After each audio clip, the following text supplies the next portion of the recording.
La guía turística es una publicación impresa, auditiva o digital que proporciona información turística de interés para el viajero. Elementos paratextuales. ¿Qué son elementos paratextuales? Son elementos de tipo visual, acompañan al texto como el color, la imagen, el tipo de letra, el logotipo, la luz, el título, el subtítulo, la dedicatoria, los espacios, los epígrafes. Los epígrafes, ¿dónde se utilizan? En los diarios, en la extra, en el universo. Los títulos grandes, hay diversos títulos, ¿no? Grandes, medianos, ¿sí? De distintas letras. Eso se llama epígrafe. La lengua escrita, dice, es un medio para transmitir la cultura, permite conocer la historia de un país y del mundo, informarnos lo que pasa cada día, los medios de comunicación, por el internet. Campaña social es la búsqueda del bien común a partir de una necesidad o un problema que se debe solucionar, ¿no? Por ejemplo, la influenza, eh, campaña para cuál es el bien común, eliminar la influencia, que haya menos contagios, comunicación sincrónica, asincrónica. La sincrónica se desarrolla de forma simultánea en el tiempo real, por ejemplo, hablando o hablando en una plataforma en el momento. La asincrónica no se desarrolla en el tiempo real. Por ejemplo, envío un correo electrónico y debo esperar que me conteste. Elementos de la comunicación. Los elementos de la comunicación son emisor, receptor, mensaje, referente, código, contexto y canal. La diferencia entre emisor y receptor. El emisor es aquel que produce el mensaje, que da el mensaje. El receptor es el que recibe el mensaje. ¿Sí? El receptor es el que recibe el mensaje. Un ratito aquí, receptor.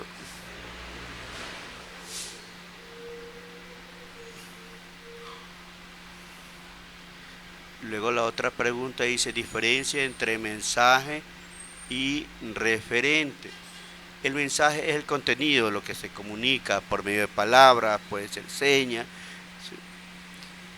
El otro, el referente, ¿a qué se refiere el referente? El referente es lo que se habla en el mensaje, de qué se está tratando, a una noticia, algún problema, ¿sí? Lo que se refiere de lo que se está hablando. Diferencia entre código y contexto. El contexto, perdón, el código puede ser oral o escrito.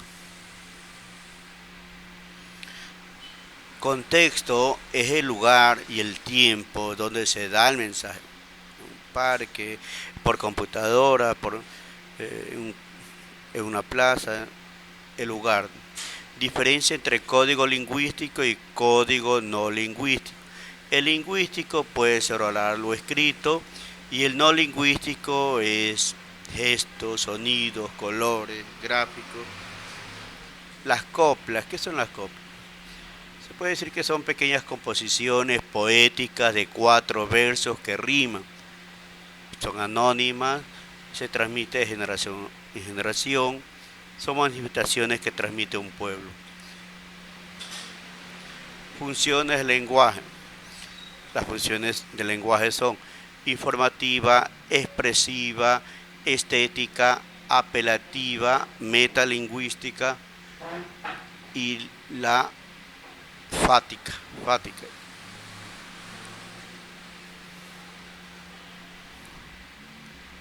Diferencia entre la informativa y la expresiva. La función informativa, ¿cuál es? La que empleamos para comunicar un mensaje, pero para informarnos, ya sea de datos, conocimientos, eh,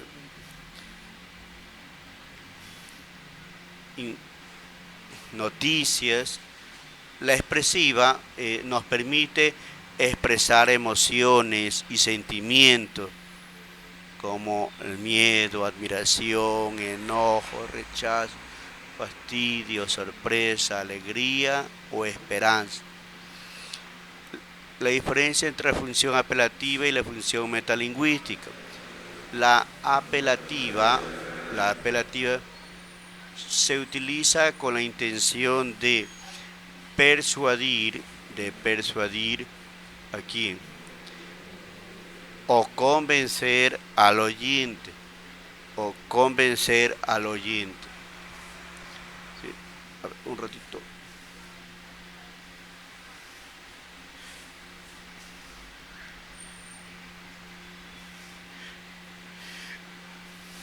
Para hacer algo, ¿no?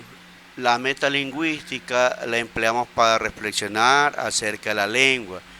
Por ejemplo, murciélago, cómo está constituida esta palabra, por 5 vocales, es una palabra esdrújula, tiene 4 sílabas. Estamos eh, como dice, reflexionando sobre la palabra, ¿no?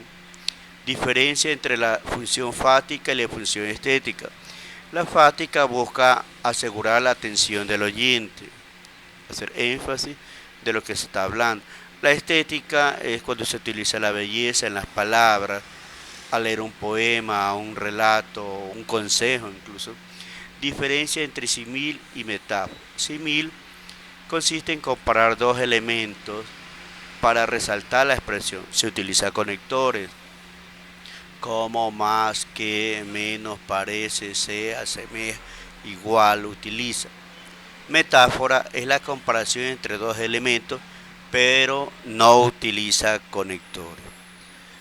¿Qué son los estereotipos? Los estereotipos son imágenes creadas en la mente de las personas acerca de un grupo humano al que se le atribuyen ciertas características generales. ¿Qué significa narración? Es contar una historia, un relato, debe emplear distintos tonos de voz para dar emoción, crear tensión y despertar la curiosidad. También debe utilizar el movimiento corporal, es decir, las manos, la vestimenta, elementos de la narración oral. Los elementos de la narración oral son escenario, personajes, conflicto, acción y resolución. Diferencia entre acción y resolución. En la acción hace que los personajes resuelvan el conflicto. En la resolución, este narra la solución del conflicto, termina la narración. Los temas de estudios sociales, cómo sobrevivían los primeros habitantes de América. Estos eran nómadas, iban de un lugar a otro, recogían frutas, comían las raíces silvestres, pues, ¿no? Eh, mm, claro que hay algunos que comían, no sabían, se morían. Y se dedicaban también a la caza. Para protegerse del frío y de posibles amenazas, usaron cuevas naturales bajo grandes rocas. Significado de la palabra nómada y sedentario. El nómada se refiere a grupos que se trasladan de un lugar a otro en búsqueda de alimento. Sedentario, que se establece permanente en un lugar. Sedentario, ya está encuentra un lugar donde hay lo que uno desea, en este caso para sobrevivir, pues, ¿no? Hay un río, hay plantas, animales silvestres, entre otros. Característica del periodo de integración. Los pueblos pequeños y las aldeas se van integrando para conformar grandes poblados, cuyos habitantes eran parientes, hablaban el mismo idioma y tenían similares costumbres. Compartían espacios de cultivo, sistemas de riego y herramientas para trabajar. Se formó el cacicazgo. El periodo formativo, los habitantes se dedicaban a la alfarería, a la agricultura, construyeron pequeñas aldeas. Cerca de una gran aldea vivía su origen. Alfarería como el tallado con ramas, hacer armas, armas con el barro, hacer ollas, implementos, ¿no? Característica de los señores étnicos. El cacicazgo contaba con una autoridad o jefe, se lo conocía con el nombre de cacique o señor étnico. Este vivía en el centro de la aldea, alrededor de él vivían los agricultores, alfareros, pescadores, artesanos. Diferencia entre autonomía y trueque. Autonomía es Capacidad de decidir por cuenta propia, o sea, autónomo. Trueque es el intercambio de productos sin utilizar dinero. Diferencia entre tianguis y mindalae. El tianguis era un mercado se lo conoce al mercado de los indígenas, donde se hacía trueque o se compraba productos. El Mindalae realizaba trueques con los productos de diversas zonas, lo que hoy en día nosotros llamamos el mayorista, ¿no? Compra bastante para vender un precio más caro a las otras personas. El Mindalae.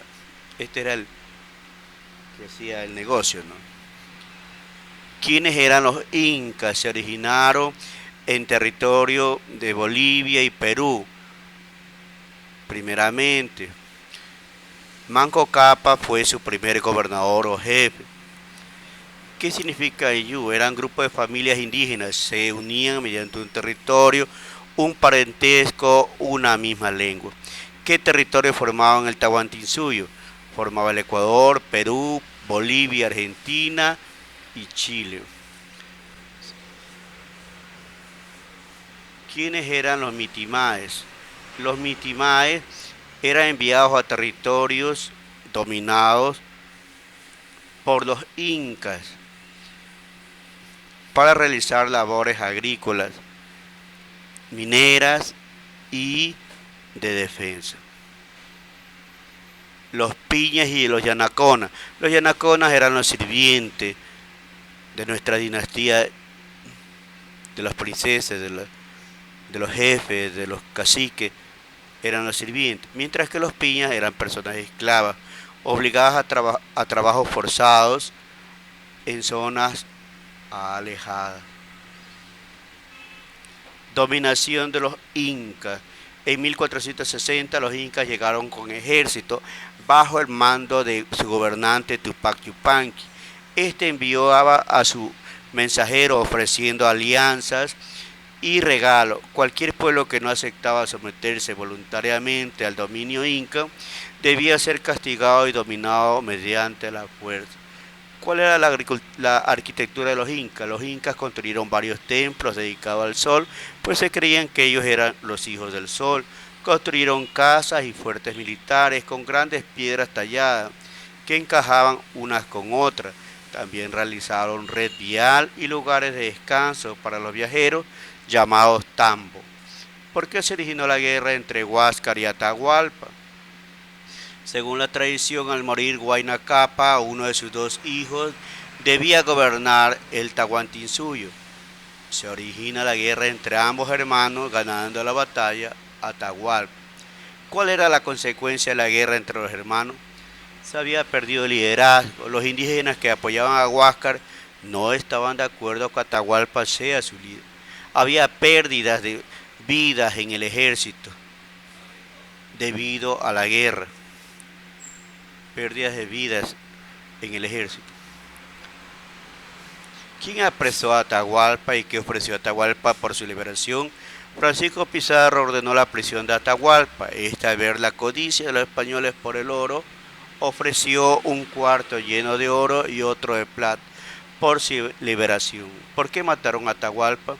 Sintieron miedo, terror. Al quedar libre, podría vengarse y matar a los españoles, tal como lo hizo con su hermano Huáscar. ¿Quiénes eran los xiris? Los xiris eran grandes guerreros, no pudieron conquistar a los puruáes. Para hacerlo, organizaron el matrimonio entre la hija del rey de los xiris, llamada Toa, con el hijo del rey de los puruáes, llamado Duchicela. ¿Cómo se originó el mestizaje? Al principio, algunos españoles se casaron con mujeres aborígenes, sobre todo aquellas que eran hijas de líderes de las aldeas indígenas. En otros casos, los españoles convivían o tenían hijos con las indígenas. Los hijos de la unión entre una mujer indígena y un europeo fueron llamados mestizos.